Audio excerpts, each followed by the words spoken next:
Oi, pessoal, tudo bem? Bem-vindos, bem-vindas aí a mais uma Prosa com Bertaglia. A prosa que cada vez mais tem trazido aqui pessoas para compartilharem os seus conhecimentos. Eu acho isso fantástico, pessoas do bem que querem realmente trazer uma contribuição e vêm aqui para a Prosa com Bertaglia tratando temas que são fantásticos. Não se esqueça de se inscrever no canal e agora também nós criamos uma página na internet. Nós temos um site que se chama prosacombertaglia.com.br e hoje nós vamos falar de logística na cana-de-açúcar. Olha que legal esse tema que estamos trazendo aqui. Nós temos trazido para a Prosa com Bertaglia alguns temas importantes relacionados ao mundo do agronegócio, uma vez que o país tem uma dependência significativa neste segmento, além de apresentar grandes desafios na infraestrutura logística. A cadeia é extensa e possui uma grande dependência da movimentação e, logicamente, também da armazenagem. E hoje nós vamos falar da cana-de-açúcar, que envolve a aquisição de suprimentos, armazenagem, movimentação da matéria-prima para as indústrias, para que seja processada, transporte para o varejo e consumidores, além de todos os trâmites de exportação. A cana-de-açúcar tem uma importância significativa, como eu mencionei anteriormente, uma vez que está associada a uma enorme quantidade de derivados, principalmente o açúcar e o álcool, mas não se limita a esses derivados tão somente. A agilidade nas entregas é crucial para evitar contaminações. O planejamento logístico é fundamental para se obter maior eficiência operacional na cadeia de valor, tanto da porteira para dentro, ou seja, lá nas fazendas, como na distribuição ao mercado. E outra vez, a dependência do modal rodoviário é muito grande. E é sobre este tema fantástico que nós vamos conversar aqui na Prosa com o Bertaglia. E para isso, eu tenho o privilégio de trazer aqui ela, que inclusive já fez uma live aqui na Prosa com Bertaglia com o Orlando Fontes, o professor Orlando Fontes e o Daniel Zurron. Ela que é a Elisa Heroles. Olha aí, pessoal, que prosa fantástica que nós vamos ter aqui. Eu tenho certeza que nós vamos ter muitas pessoas assistindo essa prosa, até porque a gente já falou de cana-de-açúcar aqui e nós falamos também de soja. Elisa, seja bem-vinda à Prosa com Bertaglia. Uma honra para mim. Bertaglia, primeiro aí agradecer o espaço, esse projeto fantástico que você tem da prosa. Muito feliz de estar aqui mais uma vez para falar ainda de um tema que é meu dia a dia já há mais de 8 anos, em que eu já tive a oportunidade de participar de algumas etapas da cadeia tão extensa aí, que é a da cana-de-açúcar, e de um produto, como você falou, que é essencial para o nosso país, né? Acho que assim, a agricultura ela tem um viés na economia do país super importante, e quando a gente olha, né, para a perspectiva de futuro, né, vem se falando muito aí de economias de baixo carbono, de como você ser mais eficiente do ponto de vista energético, a nova matriz energética de combustíveis que tanto é falada, né, o fim, talvez, aí, sabido da era do petróleo, tanto pelo produto ter um tempo limitado, ele vai acabar, e até por questões de poluentes e tudo mais, e a gente saber que o Brasil está à frente com a questão do biocombustível, do etanol, que a maior parte da nossa frota é flex, então acho que é um tema aí que, com certeza, é super relevante e super atual, tá? Eu acho que se a gente olhar aí para a questão da cana-de-açúcar, a gente pode remontar ao início do Brasil, né? Desde lá das capitanias hereditárias, como ele foi importante para a gente ir para algumas regiões inexploradas e até dar o pontapé para alguns grandes projetos do ponto de vista de mobilidade, seja em rodovias para proporcionar, ligar o ponto A ao ponto B, como também a questão de portos, né? A gente sempre teve aí um viés muito de exportação desses produtos, seja aí nos remontes de início do Brasil para a Europa, seja hoje que a gente abastece aí boa parte do Oriente e da Ásia com o nosso açúcar. E se eu for começar, né, aí a falar um pouco mais dessa cadeia, eu gostaria de começar lá na fazenda, realmente, talvez na operação do CTT, e ir discorrendo ela até chegar ao etanol no posto de combustível. Hoje o Brasil não é um grande exportador ainda de etanol, até porque o consumo interno é muito grande. Falar um pouquinho sobre o açúcar, que a maior parte hoje é exportado para esses continentes que eu comentei, e também a questão da geração de eletricidade pela biomassa, né, um subproduto, como a gente consegue realmente capitanear quase 100% aí desse produto que é a cana-de-açúcar para nos dar múltiplos produtos. Iniciando aí com a questão das fazendas, né? Eu acho que como a gente tem aí um mundo enorme nessa questão do inbound. Se a gente olha, até pela característica aí dessa cadeia, ela começou muito familiar. Mas nos últimos anos a gente viu aí grandes corporações entrando nesse segmento e trazendo um caráter de business um pouco diferente. Uma preocupação com questão de segurança das pessoas. Então, hoje, boa parte da cana colhida no Brasil, ela já não é mais feito de maneira manual, que é um jeito que expõe muito a riscos. Então, hoje a gente tem aí colhedoras, né, equipamentos agrícolas robustos, que garantem aí uma colheita de maneira mais segura e também mais produtiva, porque um equipamento como uma colhedora, sem dúvidas, colhe com uma rapidez muito maior do que as pessoas cortam.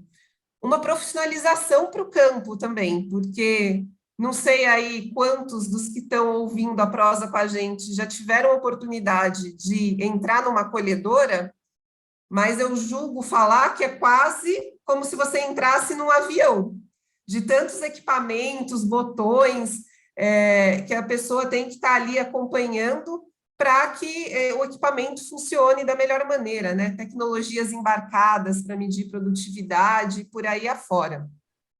Isso é muito bacana, porque traz essa questão da profissionalização para o campo. Investimento nas pessoas em treinamentos.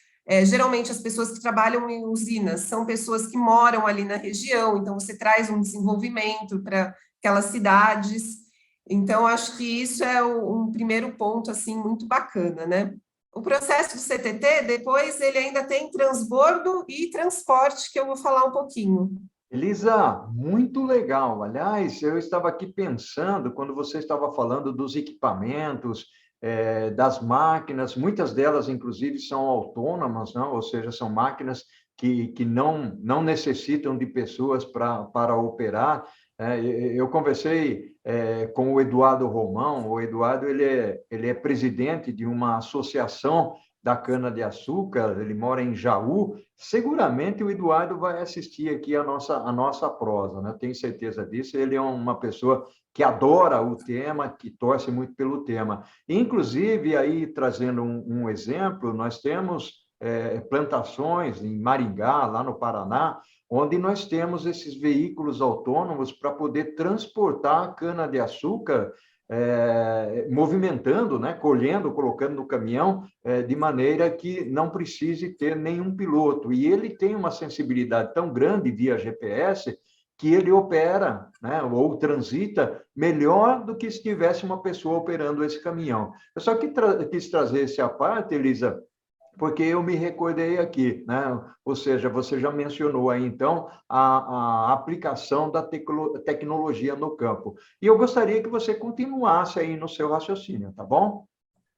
Não, fantástico ponto, Bertaglia, e acho que esse ponto que você trouxe de Maringá é uma tendência, né? Talvez eles sejam um dos pioneiros no Brasil com essa questão, né, de veículos agrícolas autônomos, mas, sem dúvida, a gente sabe que é uma tendência e que cada vez mais as tecnologias e a conectividade está presente no campo.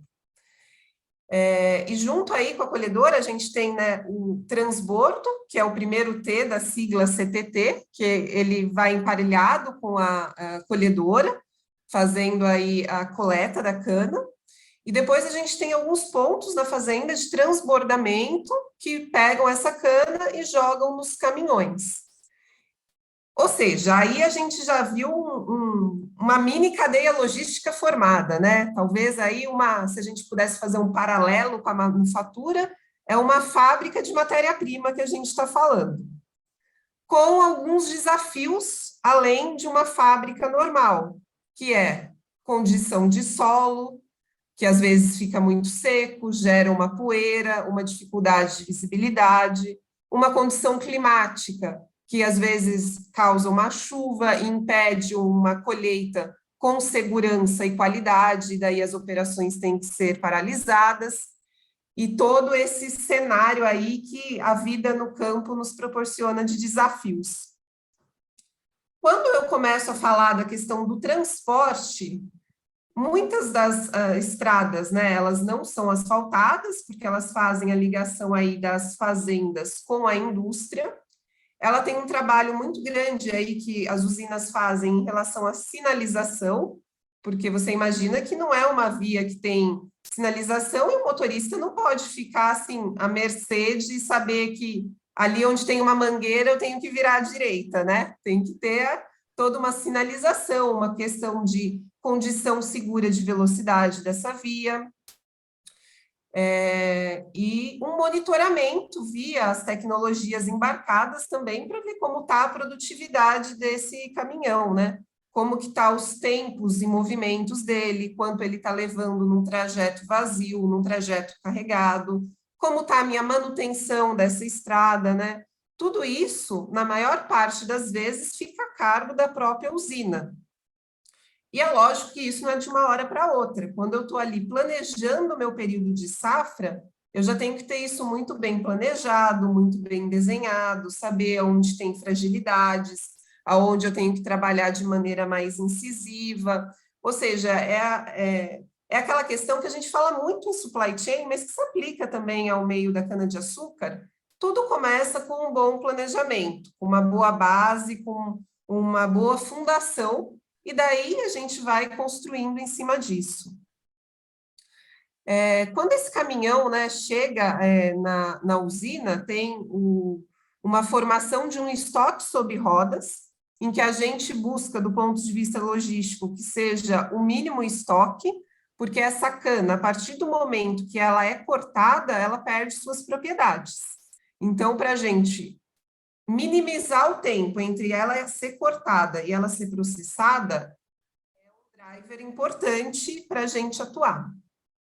No entanto, eu tenho que ter um estoque mínimo para me ajudar com alguma oscilação, seja de trajeto, seja do processo de colheita que deu algum atraso, que algum equipamento quebrou, que eu tenho a minha troca de turno, porque a máquina não fica às 24 horas rodando, né? Eu tenho que fazer uma limpeza, uma lavagem, uma troca de turno e por aí vai. Então, acho que isso é um grande desafio e um modelo muito legal, né? Porque a gente fala de estoque just in time. Talvez o estoque just in time, mais just in time que eu já participei, foi nesse segmento. Hoje, a gente trabalha aí, em média, com 1 hora de estoque quando a gente pensa num cenário de usina. Super desafiador e super bacana, né? Depois que essa carga está no pátio, né, nesse estoque sob rodas, ela vai sendo direcionada para a fábrica mesmo, e daí, basicamente, hoje os 2 maiores modelos que a gente tem é moer via moenda ou via difusor, e essa carga é tombada num hilo, e aí se inicia todo o processo aí de esmagamento e de fabricação dos produtos finais. Olha só que bacana, Elisa. Você trouxe aí todo um contexto da fazenda ou da plantação, da porteira para dentro, quais são os problemas, vamos chamar de desafios que são encontrados.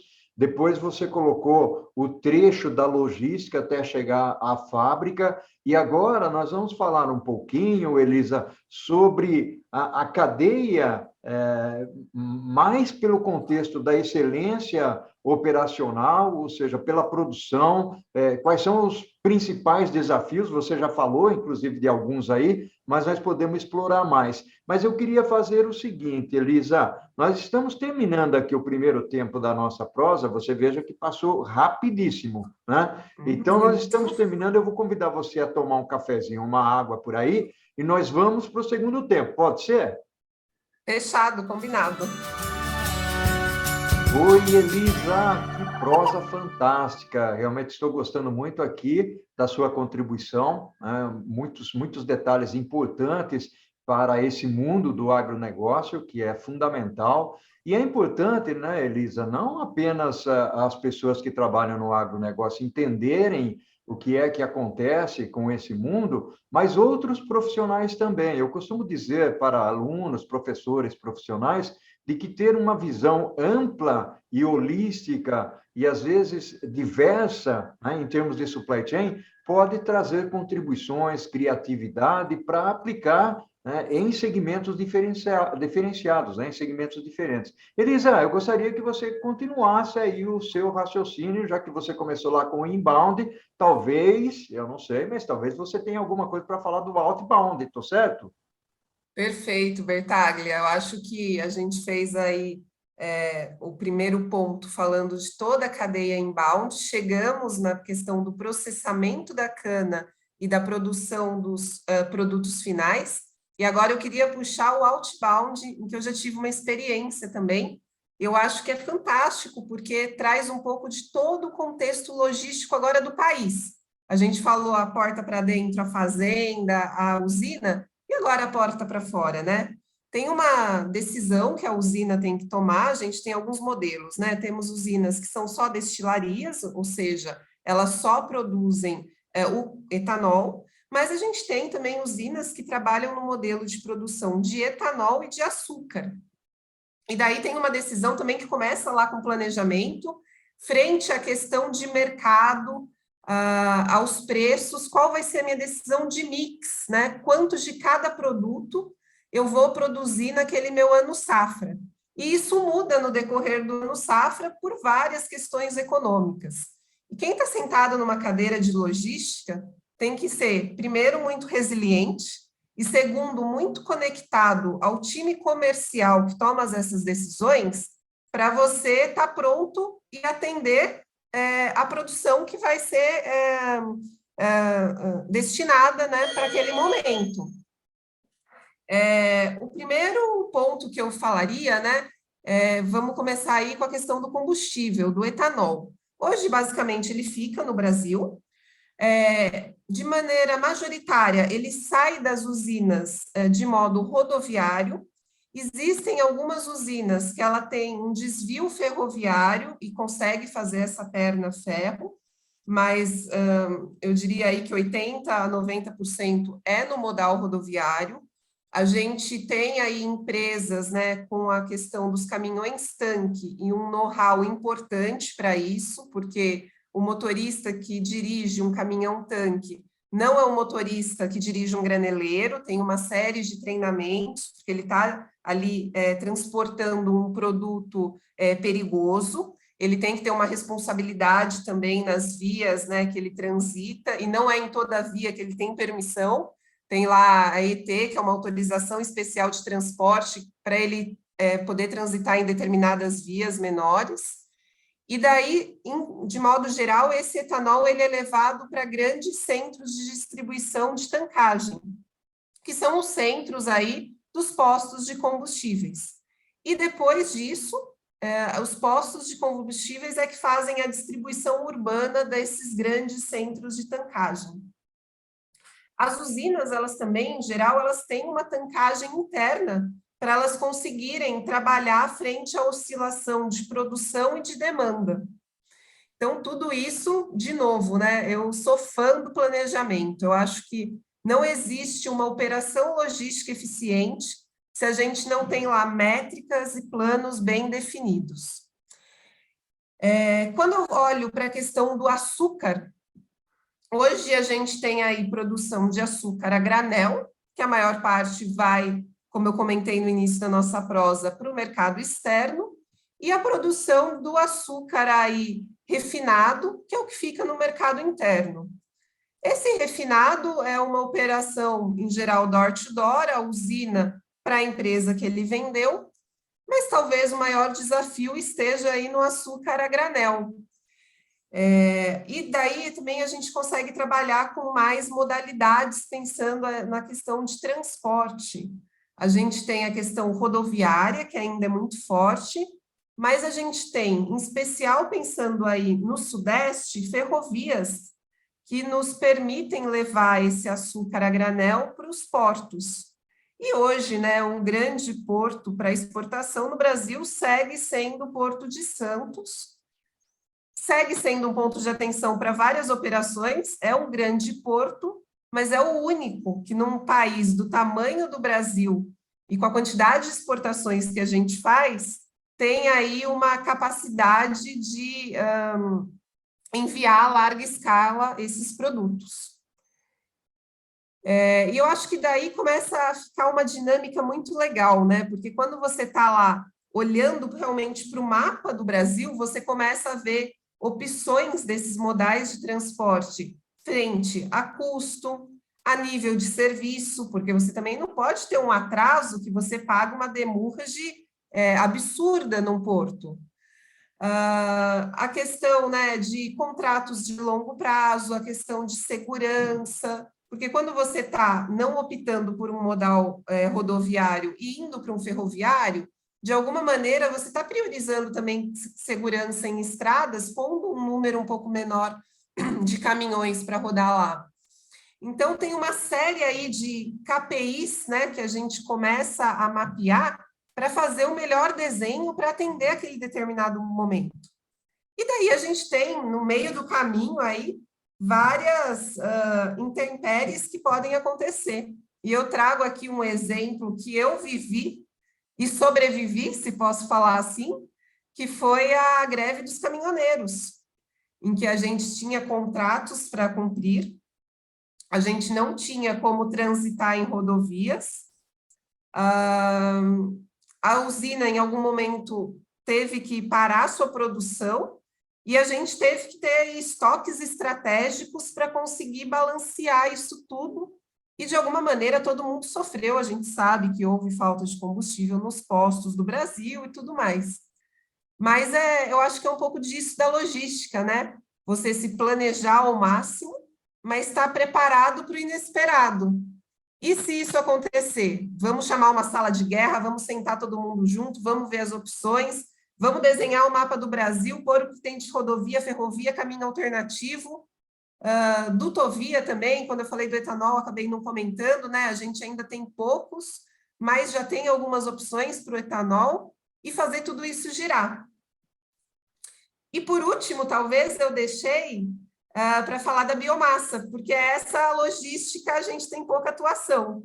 A biomassa ela é um subproduto da usina e que gera energia aí, tanto para a gente sustentar a própria usina, quanto para jogar energia para as redes aí de todo o país.